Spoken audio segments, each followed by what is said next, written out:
जय हिंद defence aspirants, welcome to the target defence academy Lucknow. मैं विकास भट्ट आज आपसे बात करूंगा पॉलिटी की सिलेबस से। ठीक है कि पॉलिटी में क्या सिलेबस है और सबसे इंपॉर्टेंट बात यह है कि कितने चैप्टर्स जो है उसमें महत्वपूर्ण है आपके लिए, कितना पढ़ना है। देखिए पॉलिटी के बच्चों अगर बात करें तो जनरली बेटा आपके 7 से 8 क्वेश्चंस आपको देखने को मिलते हैं पॉलिटी के। ठीक है, अब उसमें आपके लिए कितने चैप्टर्स महत्वपूर्ण हैं, ठीक है, जो कि आपको पढ़ना चाहिए।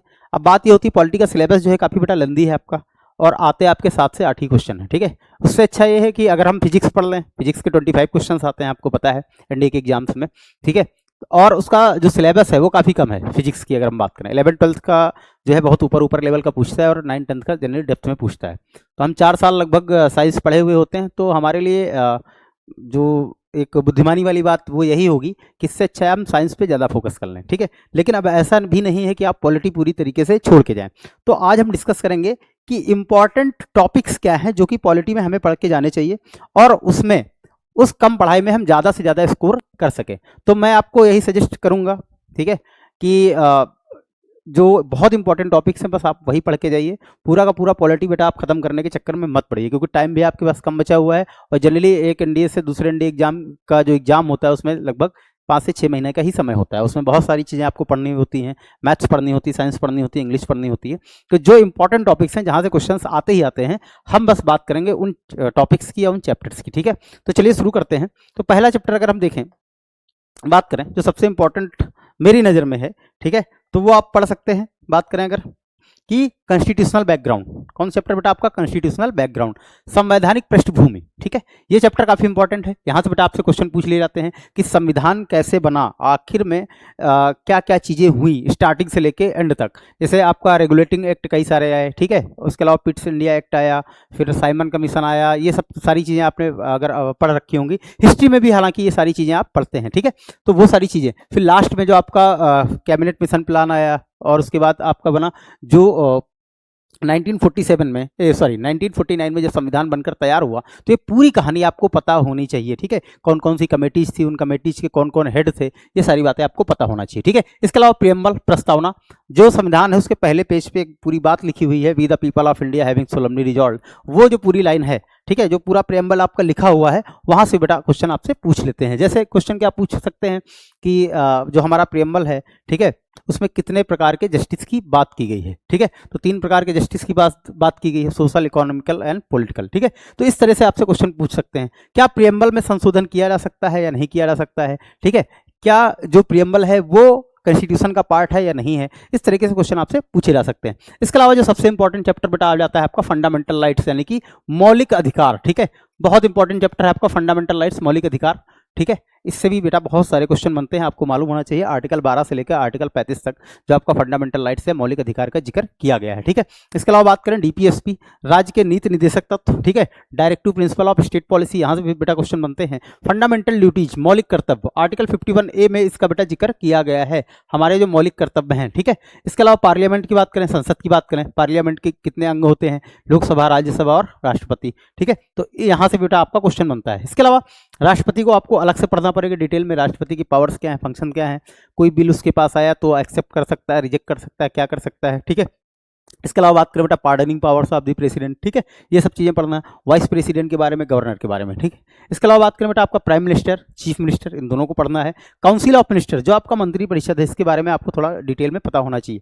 जैसे कि आपको ये मालूम होना चाहिए कि कितने % लोग, ठीक है, जितनी स्ट्रेंथ है आपकी हाउस की, उसके कितने % लोग आपके काउंसिल ऑफ मिनिस्टर में शामिल हो सकते हैं। तो बेटा जो है 15% से ज़्यादा लोग जो है total strength of the Lok Sabha के 15% से ज़्यादा लोग जो है आपके काउंसिल ऑफ मिनिस्टर में शामिल नहीं हो सकते हैं, मैक्सिमम 15% हो सकते हैं। इसके अलावा बेटा आपका सुप्रीम कोर्ट के बारे में पूरा पढ़ना, हाई कोर्ट के बारे में पूरा पढ़ना है। ठीक है, और हम कुछ इंपॉर्टेंट टॉपिक्स जो हमने तैयार किया है, ठीक है, वो है जैसे आपकी कॉन्स्टिट्यूशनल बॉडीज, ये बहुत इंपॉर्टेंट टॉपिक है, क्योंकि ये इसको मैं बहुत इंपॉर्टेंट इसलिए मानता हूँ, या मेरा ये सजेशन है, इसको मत छोड़ के जाना। कारण इसका क्या है, बहुत छोटे छोटे चैप्टर हैं, बहुत छोटे छोटे, एक पेज में एक चैप्टर है। ठीक है, और यहाँ से बेटा आपका क्वेश्चन बन जाता है। ठीक है, तो कॉन्स्टिट्यूशनल बॉडी जो संवैधानिक निकाय है, इनमें से जैसे आपको UPSC union public service commission, जो कि एनडीए का पेपर कंडक्ट करवाता है, आप जानते ही हैं। अदर देन एनडीए आपका जो सिविल सर्विस एग्जाम होता है उसका पेपर कंडक्ट करवाता है, सीडीएस का कंडक्ट करवाता है। इसके अलावा आपका CAPF असिस्टेंट कमांडेंट का भी पेपर यूपीएससी ही कंडक्ट करवाता है। इसके अलावा और भी बहुत सारे पेपर हैं, जैसे EPFO enforcement provident fund officer, उसका भी पेपर यही कंडक्ट करवाता है। तो इसके बारे में पूछा जाएगा आपका, एक यूनियन बॉडी है, ठीक है, केंद्र लेवल पे। उसके अलावा SPSC जो स्टेट लेवल पे होती है, इनके बारे में भी पूछ सकता है। अटॉर्नी जनरल महान्यायवादी, इसके बारे में पूछा जाता है। अटॉर्नी जनरल कौन होता है? एक चीज समझ लीजिए, जैसे गवर्नमेंट का, सेंट्रल गवर्नमेंट का जो वकील होता है ना, उसको हम कह सकते हैं अटॉर्नी जनरल होता है। इसके अलावा आपका CAG कंट्रोलर ऑडिटर जनरल, ठीक है, ऑडिटिंग का जो सबसे बड़ा ऑफिसर होता है पूरे इंटायर इंडिया में, वो होता है आपका CAG। इसके अलावा बेटा आपका फाइनेंस कमीशन है, वित्त आयोग, ठीक है, आर्टिकल 280 में बेटा इसकी बात की गई है, ठीक है, किसमें बात की गई है? आर्टिकल 280 में। इसके अलावा बेटा आपका जो टॉपिक है इलेक्शन कमीशन, चुनाव आयोग, जो हमारे देश में MP और MLA के चुनाव होते हैं, उसकी पूरी जिम्मेदारी बेटा किसके पास होती है? इलेक्शन कमीशन के पास होती है। फिर आता बेटा आपका एंटी डिफेक्शन लॉ, ठीक है, दल बदल। फिर शेड्यूल आपको मालूम होना चाहिए कि हमारे पास कितने शेड्यूल, हमारे संविधान में बेटा 12 शेड्यूल हैं। ओरिजिनली जब कॉन्स्टिट्यूशन हमारा बना था तब हमारे पास 8 शेड्यूल थे, लेकिन वर्तमान में बेटा 12 शेड्यूल्स हैं। उनके बारे में पूछा जा सकता है कि ये वाला जो शेड्यूल है वो किस उसमें दिया हुआ है, कौन से नंबर पे शेड्यूल है, ठीक है, या इस शेड्यूल में क्या चीज़ दी गई हुई है, ठीक है। इसके अलावा बात करें बेटा पार्ट्स ऑफ कॉन्स्टिट्यूशन के पार्ट्स 22 भाग हैं, आपको मालूम होना चाहिए, ठीक है। जो कॉन्स्टिट्यूशन है, हमारे कॉन्स्टिट्यूशन को 22 भागों में बांटा गया है, और इसके अलावा उन 22 भागों को बेटा 395 आर्टिकल यानी 395 आर्टिकल्स में बांटा गया है। उसके अलावा जो बची कुछ चीज़ें हैं उसको शेड्यूल में डाल दी गई हैं। तो ये सारी चीज़ें इंपॉर्टेंट आर्टिकल्स, अब 395 आर्टिकल्स हैं, अब 395 के 395 तो आप नहीं पढ़ सकते। इंपॉर्टेंट जो आर्टिकल्स हैं, जैसे मान लिया आपका फंडामेंटल राइट्स में जितने भी आर्टिकल्स दिए हुए हैं, DPSP में जितने भी आर्टिकल्स दिए हुए हैं, प्रेसिडेंट किस आर्टिकल में है, प्रेसिडेंट की पावर एंड फंक्शंस किस आर्टिकल में, सुप्रीम कोर्ट, जो भी आपको यहाँ मैंने टॉपिक लिख दिया है, इन सब चीज़ों को देखना है कि ये किस किस आर्टिकल में है। जैसे फाइनेंस कमीशन का मैंने आपको बता दिया कि आर्टिकल 280 में है। इसी प्रकार अगर CAG की बात करें तो बेटा ये आर्टिकल 148 में है। इसी तरह हर चीज़ें एक पर्टिकुलर आर्टिकल में दी गई हुई। इसके अलावा जो last but not the least, ठीक है, हम कह सकते हैं इंपॉर्टेंट कॉन्स्टिट्यूशनल अमेंडमेंट आपको जरूर पढ़ना है।